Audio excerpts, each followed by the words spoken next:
Good afternoon, folks. It's now Monday afternoon, December, whatever it is, in Grand Junction, Colorado. We're indoors instead of outdoors today. And it's probably 45 degrees, started out at 30. And it's really a pleasure being here versus on the Front Range, where Denver can be 2 degrees. Before we go any further, I want you to take a look at my assistant to my left there. She's never leaves my sight. So that's Cookie, and I wanted to do it early on rather than midway or at the end of the program. But anyway, today we're talking about Survival Kit. 5 or 6 years ago, a fellow who had been a survival instructor at Elmendorf Air Force Base in Anchorage, Alaska, called me up and told me that he had a job at Barksdale Air Force Base to produce a new survival kit for the B-52s. And we chatted about it for a couple of weeks and came up with the suit rather than a single sleeping bag. And I put stuff together for him, which he sent up to Elmendorf for testing. They came back with recommendations and questions about making changes. The process lasted 2 years. And during those 2 years, they tested these products for 2 winters at Elmendorf. And the final result was what you can see on the website today of the B52 Survival Kit. And eventually we produced, I don't know how many hundred right off the top of my head, but the B52 has 5 kits in it. The B1s and the B2s have 2 kits. Then you've got all of the fighter aircraft with the Aces 2 ejection seats. And that is what goes into all of those aircraft. This right here is everything that you see in this stuff sack. And we make it in a couple of configurations. Well, time has gone by, and we've been supplying bags to Elmendorf and Eielson aircraft, and Eielson came down here a couple of months ago because they needed something to go into the survival kits of the new F-35s. And while they were here, I said to them, why do you want to put a sleeping bag into that kit? I said, if a guy has to punch out, and it's always, you have to think in combat situation. That's the mission of the military. I said, if he's got to punch out in a cold region, and he has to go from where he lands to a location that gives him better cover than where he is, he's got to drag a sleeping bag with him. If he has what we put into the B-52s, then he can wear it. And they liked the idea. We had to do some gyrations to make sure that the kit fit into the new survival kit. And then one of the majors up there had one of his tech sergeants call me up and order 4 of the kits not vacuum packed. And lo and behold, I get an email from one of the 3 men that were here with an article from Pacific Northwest something Air Force deal, and it was in Stars and Stripes, about the test where they put these guys in a cold chamber. And that information wound up in Popular Mechanics, and I've published this on my website, and you can read it in the article called Follow-Up to Air Force Article. What was interesting is that they were looking for a 40 below zero capability, and their thermometers weren't right. And so these guys are sitting in a cold chamber, happy warm, with the temperature that hit 65 below zero. And that's pretty remarkable. Now they're all wearing what a pilot would be wearing when he's in that aircraft, flight suit, whatever his winter garments are. But 65 below zero for 5 hours is very, very changing of, it's not like 20 below zero. And, you know, that's the article here, and you know,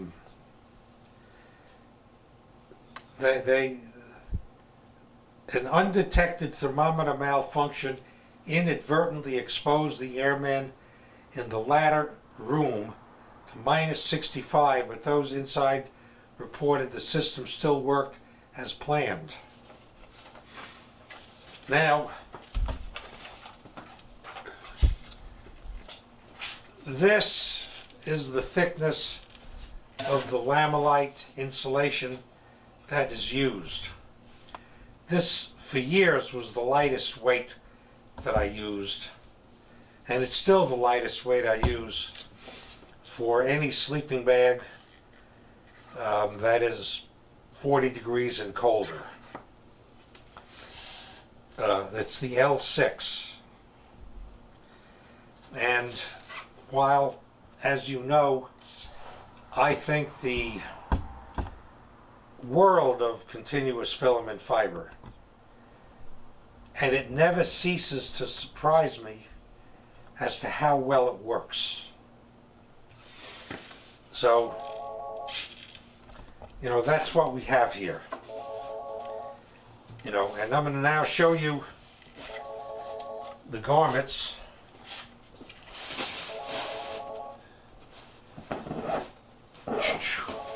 This, by the way, is a stuff sack that if a guy has to punch out and he's using the stuff and then he has to move and he wants to take it off,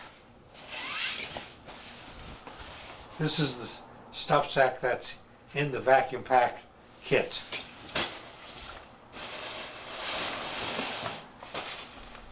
First thing that comes out here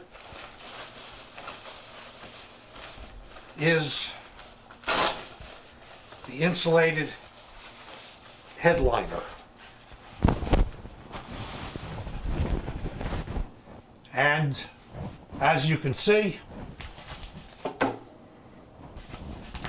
covers your face completely.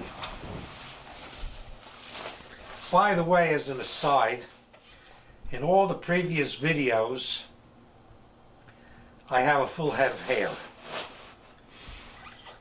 Back at the end of July, I got shingles. And the shingles started in my ear. And I didn't know what it was. I was putting various over-the-counter salves on it. Wasn't healing up. And then it moved to my nose and around here and up here. And there was some lesions. So I went to the doctor, and it was still the month of July, and she looked at it. She said, "Jerry, you have shingles." And she gave me pills about that big that I took 3 times a day for 7, 8 days. And that kind of stopped the shingles in place. But everything became really tender. So tender that it was difficult for me to part my hair and comb it. So one Sunday morning I took the shaver that I used to trim my beard, and I just took all the hair off.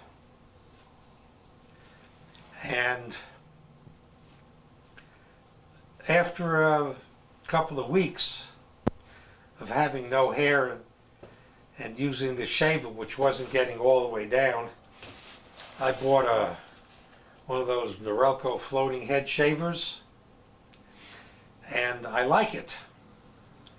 So every few days, shave, and it's amazing when I put my hand up here to feel how much stubble there is. So I had pretty thick hair.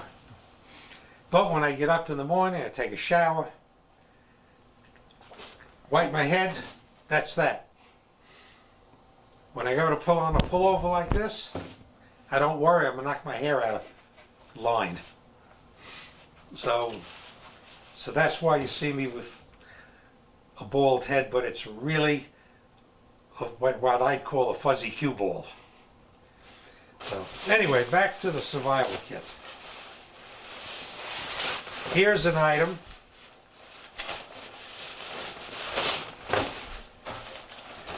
Throw this down on the floor. Here's a pair of pants. They're side hook and loop. Got hook and loop in the front. You got a drawstring in the back. And again,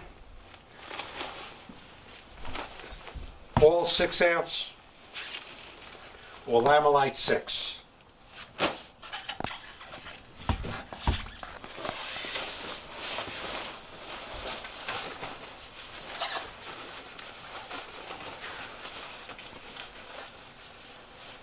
Ooh.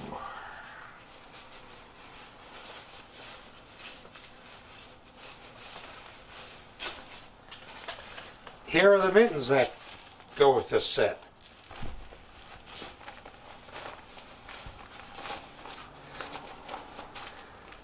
They come right up high on your arm.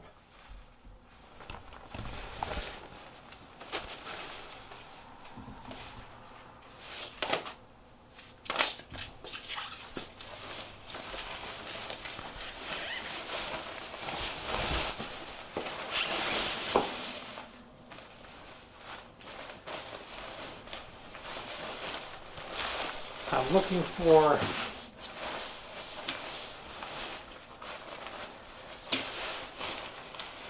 where are my booties?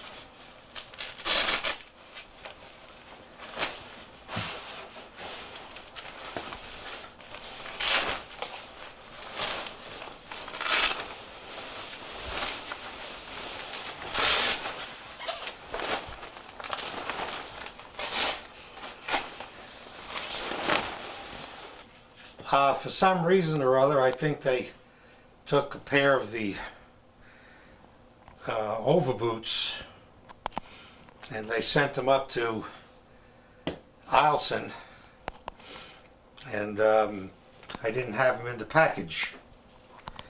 So the overboots, you can see them on the website, but they're like the muckluck, only they come up basically to your crotch.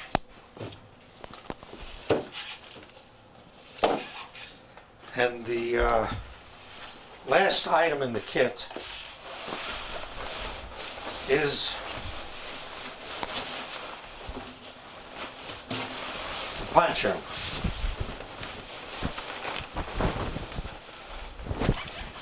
And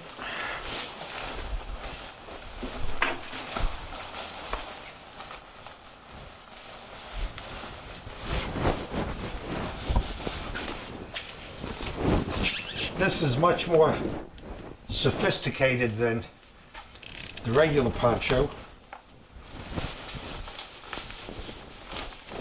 It's got these hook loop going down the sides. Then you've got the draw cord here to pull it in. Got the, so you can tighten it in if you want to.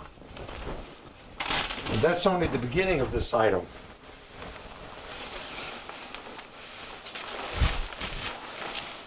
On the inside,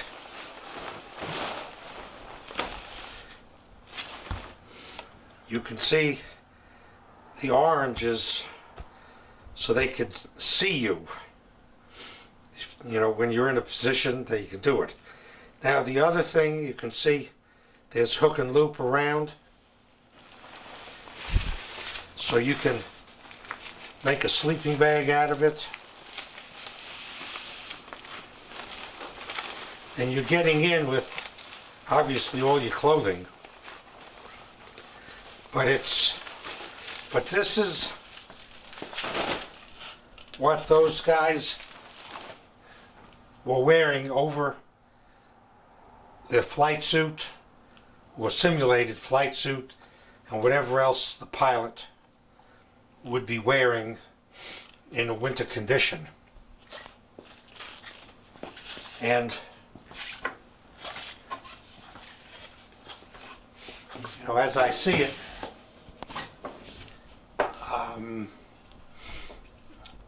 it surprised the hell out of me that they didn't know the temperature had gotten down to 65 below zero. You know, so as much as I know about continuous filament fiber and how well it works, I've never ceased to be surprised at its ability to perform. So I'm happy to say that the video about burning sleeping bags has had the biggest effect on viewers of any of the videos I've ever made. It's since the 18th of November, we're pushing about 1,000 views. One fella wrote that he was sickened that I burned up sleeping bags, but he understood why I did it. I've never had any comments come to me from any of the other companies that market their no-sleep sleeping bags, which is not a surprise to me.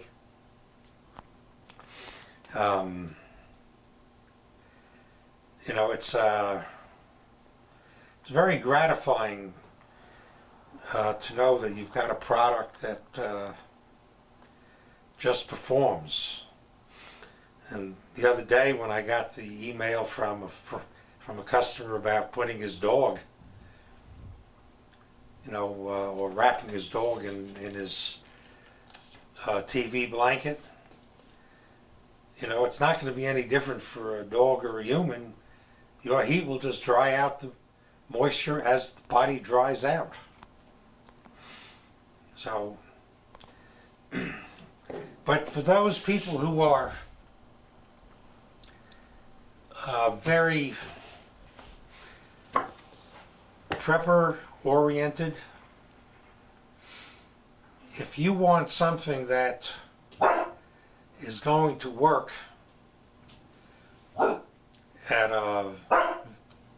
Cookie? Nobody's out there. Cookie's at the front door.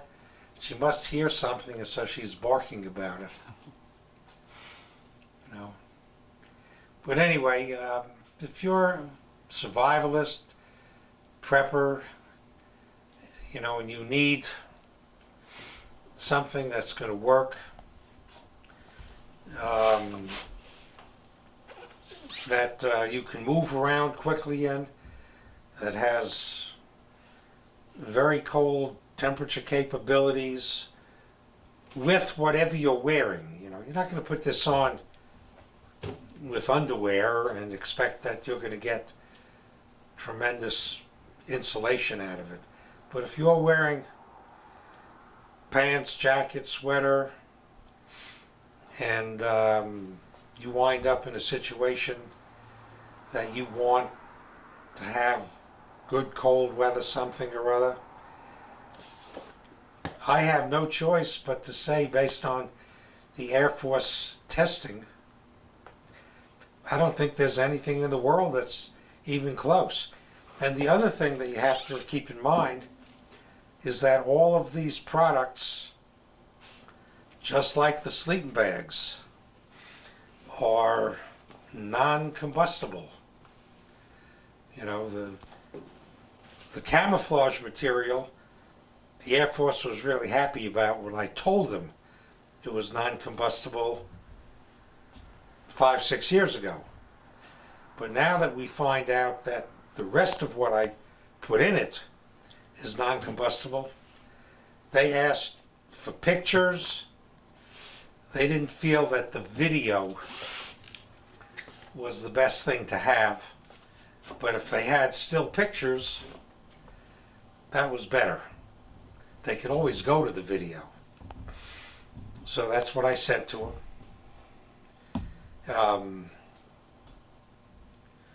So, by the way, at this moment I can feel a little tingling up here. One thing about shingles, you really want to wish it on your worst enemy. So, we've had, you know, a fair amount of orders for some of this stuff from the civilian world. But, you know, I think that there'll be more of it as time goes by. You know, it's light and weight. I think everything put into that stuff sack was about 4 or 5 pounds. You know, now you could always get a compression stuff sack, which is the same size as this stuff sack, before you compress it, and reduce the. I like the radial compression stuff sacks more than the top down, but you could probably get it to half the diameter of that, of what you saw at the beginning. So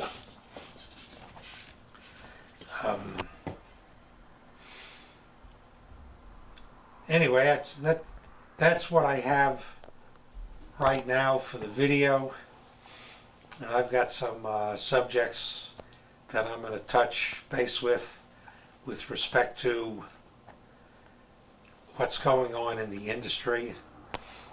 And you know, it's, by the way, the duckspec stuff is just incredible. So I keep getting people asking me for a duckspec sleeping bag. Unfortunately, the duckspec material just doesn't have adequate vapor permeability to make it a good sleeping bag fabric. So anyway, it's getting on to Cookie's eating time. So you have a good day today, and thank you for listening. And I make another video sooner than I have. Okay, signing off. Bye.